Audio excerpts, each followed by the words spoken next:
কেবল বিয়ে করে নিয়ে আসছিলেন, তিনি ঘরের মধ্যে নতুন স্ত্রী রেখে আসছেন আব্দুল্লাহ বিন রাওয়াহা।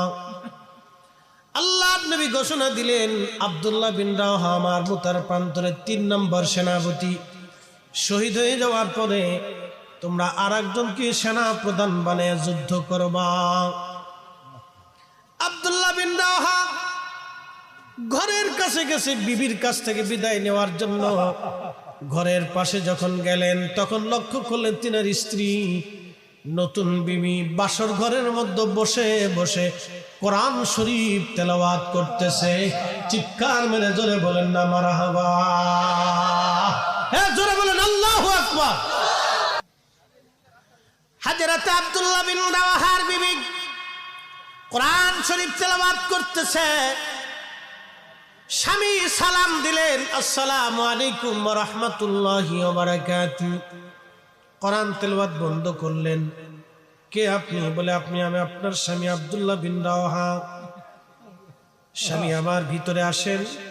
বলে না হে বিবি, ভিতরে আসার জন্য আমি আজ আপনার সামনে দাঁড়াই নাই। বিবি রে, আপনাকে বিয়ে করে বাসর ঘরে রেখে আমি আমার রসুলের ডাকে আহ্বানে সাড়া দিয়েছিলাম। শুনছি 2 লক্ষ কাফের ধেয়ে আসতেছে মদিনার দিকে। আল্লাহর নবী আমাদেরকে জিহাদের ময়দানে যাওয়ার জন্য নবীজি ঘোষণা দিয়েছেন। আমরা মাত্র 3000 সাহাবী দাঁড়ায় গেছি। আমাকে আল্লাহর নবী 3 নম্বর সেনাপতি ঘোষণা দিয়েছেন। প্রথম জনের নাম যায়েদ, তিনি শহীদ হয়ে যাওয়ার পরে জাফর সেনাপতি হবে। জাফর শহীদ হয়ে যাওয়ার পরে আব্দুল্লাহ বিন রাওয়াহা সেনাপতি হবে। আব্দুল্লাহ বিন রাওয়াহা শহীদ হয়ে যাওয়ার পরে মুসলমান আর একজনকে সেনাপতি বানাই নিবে। বিবিরে, আজকে একটা বিষয় আমি বুঝতে পারলাম। আল্লাহর নবী আমাদের 3 জনের নাম ঘোষণা দিয়ে আমাদের নামের সাথে শহীদ শব্দ নবী জোড়া করে দিয়েছেন। বিবি, রাসূল আমাদেরকে শহীদ বলেছে। আমি আব্দুল্লাহ বিন রাওয়াহা বিশ্বাস করি মুতার প্রান্তরে আমি শহীদ হয়ে যাব, গাজী হয়ে ফিরার আর সুযোগ আমার নাই। রাসূল আমাকে শহীদ বলেছে, আমি শহীদ। একবার জোরে হয়। মাদানী অরিজিনাল যারা, তারা অনেক সুন্দর এবং সুশ্রী হয়।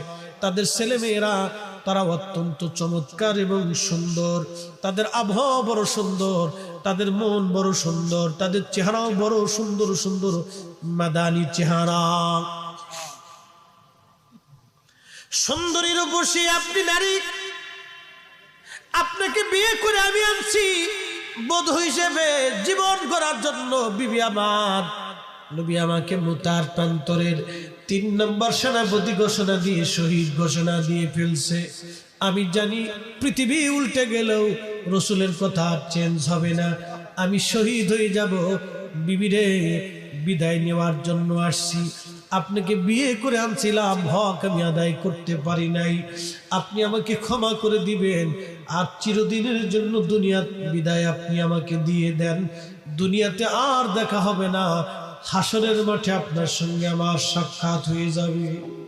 আল্লাহু আকবার। আল্লাহ না না হয় না, চিৎকার মেরে বলবেন কি আল্লাহু আকবার।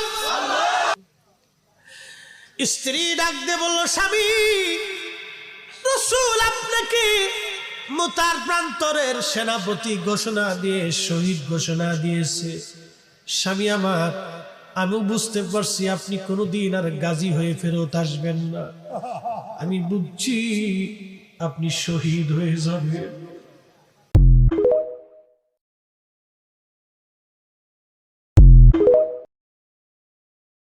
কেবল বিয়ে করে নিয়ে আসছিলেন, তিনি ঘরের মধ্যে নতুন স্ত্রী রেখে আসছেন আব্দুল্লাহ বিন রাওয়াহা। আল্লাহর নবী ঘোষণা দিলেন, আব্দুল্লাহ বিন রাওয়াহা আমার মুতার প্রান্তরের 3 নম্বর সেনাপতি। শহীদ হয়ে যাওয়ার পরে তোমরা আরেকজনকে সেনা প্রধান বানিয়ে যুদ্ধ করবা। আব্দুল্লাহ বিন রাওয়াহা ঘরের কাছে গেছে বিবির কাছ থেকে বিদায় নেওয়ার জন্য। ঘরের পাশে যখন গেলেন তখন লক্ষ্য করলেন তিনার স্ত্রী নতুন বিবি বাসর ঘরের মধ্যে বসে বসে কোরআন শরীফ তেলাওয়াত করতেছে। চিৎকার মেরে জোরে বলেন না মারহাবা। আকবার। হযরত আব্দুল্লাহ বিন রাওয়াহার বিবি কোরআন শরীফ তেলাওয়াত করতেছে, স্বামী সালাম দিলেন, আসসালামু আলাইকুম ওয়া রাহমাতুল্লাহি ওয়া বারাকাতুহু। কোরআন তেলাওয়াত বন্ধ করলেন। কে আপনি? বলে আমি আপনার স্বামী আব্দুল্লাহ বিন রাওয়াহা। স্বামী আমার, ভিতরে আসেন। বলে না হে বিবি, ভিতরে আসার জন্য আমি আজ আপনার সামনে দাঁড়াই নাই। বিবি রে, আপনাকে বিয়ে করে বাসর ঘরে রেখে আমি আমার রসুলের ডাকে আহ্বানে সাড়া দিয়েছিলাম। শুনছি 2 লক্ষ কাফের ধেয়ে আসতেছে মদিনার দিকে। আল্লাহর নবী আমাদেরকে জিহাদের ময়দানে যাওয়ার জন্য নবীজি ঘোষণা দিয়েছেন। আমরা মাত্র 3000 সাহাবী দাঁড়ায় গেছি। আমাকে আল্লাহর নবী 3 নম্বর সেনাপতি ঘোষণা দিয়েছেন। প্রথম জনের নাম যায়েদ, তিনি শহীদ হয়ে যাওয়ার পরে জাফর সেনাপতি হবে। জাফর শহীদ হয়ে যাওয়ার পরে আব্দুল্লাহ বিন রাওয়াহা সেনাপতি হবে। আব্দুল্লাহ বিন রাওয়াহা শহীদ হয়ে যাওয়ার পরে মুসলমান আর একজনকে সেনাপতি বানাই নিবে। বিবিরে, আজকে একটা বিষয় আমি বুঝতে পারলাম। আল্লাহর নবী আমাদের 3 জনের নাম ঘোষণা দিয়ে আমাদের নামের সাথে শহীদ শব্দ নবী জোড়া করে দিয়েছেন। বিবি, রাসূল আমাদেরকে শহীদ বলেছে। আমি আব্দুল্লাহ বিন রাওয়াহা বিশ্বাস করি মুতার প্রান্তরে আমি শহীদ হয়ে যাব, গাজী হয়ে ফিরার আর সুযোগ আমার নাই। রাসূল আমাকে শহীদ বলেছে, আমি শহীদ। একবার জোরে হয়। মাদানী অরিজিনাল যারা, তারা অনেক সুন্দর এবং সুশ্রী হয়। তাদের ছেলেমেয়েরা তারা অত্যন্ত চমৎকার এবং সুন্দর। তাদের আবহাওয়া বড় সুন্দর, তাদের মন বড় সুন্দর, তাদের চেহারাও বড় সুন্দর সুন্দর মাদানী চেহারা। সুন্দরীর বসে আপনি নারী, আপনাকে বিয়ে করে আমি আনছি বধূ হিসেবে জীবন করার জন্য। বিবি আমার, নবী আমাকে মুতার প্রান্তরের 3 নম্বর সেনাপতি ঘোষণা দিয়ে শহীদ ঘোষণা দিয়ে ফেলছে। আমি জানি পৃথিবী উল্টে গেলেও রসুলের কথা আর চেঞ্জ হবে না। আমি শহীদ হয়ে যাব। বিবিরে, বিদায় নেওয়ার জন্য আসছি। আপনাকে বিয়ে করে আনছিলাম, হক আমি আদায় করতে পারি নাই। আপনি আমাকে ক্ষমা করে দিবেন আর চিরদিনের জন্য দুনিয়ার বিদায় আপনি আমাকে দিয়ে দেন। দুনিয়াতে আর দেখা হবে না, হাসরের মাঠে আপনার সঙ্গে আমার সাক্ষাৎ হয়ে যাবে। আল্লাহু আকবার। আল্লাহ না না হয় না, চিৎকার করে বলবেন কি আল্লাহু আকবার। স্ত্রী ডাক দিয়ে বলল, স্বামী, রাসূল আপনাকে মুতার প্রান্তরের সেনাপতি ঘোষণা দিয়ে শহীদ ঘোষণা দিয়েছে।